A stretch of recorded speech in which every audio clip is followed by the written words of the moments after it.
ব্যবস্থা নিয়েও নিয়ন্ত্রণে আনা যাচ্ছে না, তাহলে কি দেখেন আবারও নিয়ন্ত্রণে আনতে বিএনপি কারা? যে না, ক্রস ফায়ারের একটা নিয়ন্ত্রণ একটা একটা আমাদের প্রচলন আমাদের ঘটিয়েছিল, বক্তব্য। নিজের নেতা কর্মীদেরকেও এর মধ্যে আনতে হয়েছে বিএনপিকে, এতটাই নিয়ন্ত্রণহীন হয়ে যাচ্ছে, মানে বিএনপি নেতা কর্মীদের মানে এই একটা ক্যারেক্টারিস্টিক্স কি সামনে চলে আসছে যে তারা নিয়ন্ত্রণহীন, সুযোগ পেলেই তারা আসলে নিয়ন্ত্রণ করার জন্য এমনকি ক্রস ফায়ার পর্যন্ত আপনাদেরকে সেই এখন বহিষ্কারের মধ্যে দিয়ে লাভ হচ্ছে না, একটা সময় ক্রস ফায়ারও দেখেছি, এরকম একটা পর্যায়ে চলে যেতে হয়। না দেখুন, বিএনপি ক্রসফায়ারে, বিএনপি তো সত্যের একটা দল। আপনি জানেন যে এই দলের নেতা হচ্ছেন শহীদ রাষ্ট্রপতি জিয়া রহমান, যিনি সততার প্রতীক হিসাবে শুধু দেশে নয় সারা পৃথিবীতে সমাদৃত। আমাদের দেশনেত্রী বেগম খালেদা জিয়া একই, তিনি তিনবারের প্রধানমন্ত্রী, কিন্তু তার আপনি দেখেন নিজে কিন্তু ভাড়া বাসায় থাকে। তো দেশনেত্রী বেগম খালেদা জিয়াও সততার প্রতীক।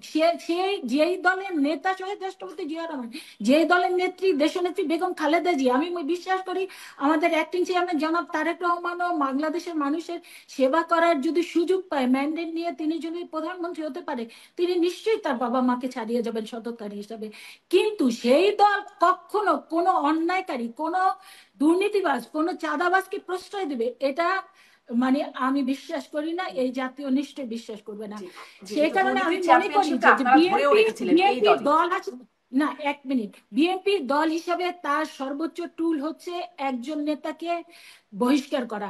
সেটা কিন্তু বিএনপি করছে। তারপর কি বিএনপি বারবার করে ঘোষণা দিচ্ছে অপরাধী কোনো দলীয় পরিচয় নাই, হুম, অপরাধী অপরাধী। হুম, যদি কোনো কেউ চাঁদাবাজি করে সে চাঁদাবাজ, যদি কেউ দুর্নীতি করে সে দুর্নীতিবাজ, যেহেতু কেউ দখলদারি করে সে দখলদারি। হুম। কেন তাদেরকে আইনের আওতায় আনা হয় জি, না? এটাই হলো আমার এই বক্তব্য। ঘোষণা আসলে এটা আগের হলো সরকার যাকে বিএনপি বিতাড়িত করা অজনপ্রিয় হয়েছে করার তারা জন্য, যদি, হেলেন সেলিম খান, ধন্যবাদ বিএনপির আপনাকে। জনপ্রিয়তা হ্রাস করবার জন্য এটা এক ধরনের একটা ষড়যন্ত্র।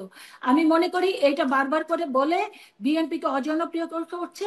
কিন্তু দেখেন, আমি একজন তৃণমূল পর্যায়ের নেত্রী হিসেবে আমি বলতে চাই, আমি নির্বাচন করেছি, আমি নির্বাচন আগামীতে ইনশাল্লাহ করব। সে কারণে আমি কিন্তু প্রত্যেকটা মানুষের ডরে ডরে যাই।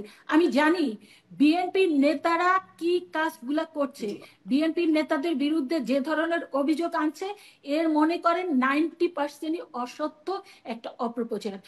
তবে 10%ও যাতে বিয়ে না হয় সেই জি, দিকেই আমরা কাজ সবই করে আসলে যাচ্ছি। কারণ অপপ্রচার, বিএনপি কিন্তু মানুষ কারণ আবার ঠিকই ক্ষতিগ্রস্ত বিএনপির হয়। উপরে ধন্যবাদ হেলেন সেলিম খান, বিএনপির এটি উপরে আগামী দিনে একটু আলাউদ্দিন মোহাম্মদ বাংলাদেশ আপনার কাছ থেকে যাই। নির্ভর।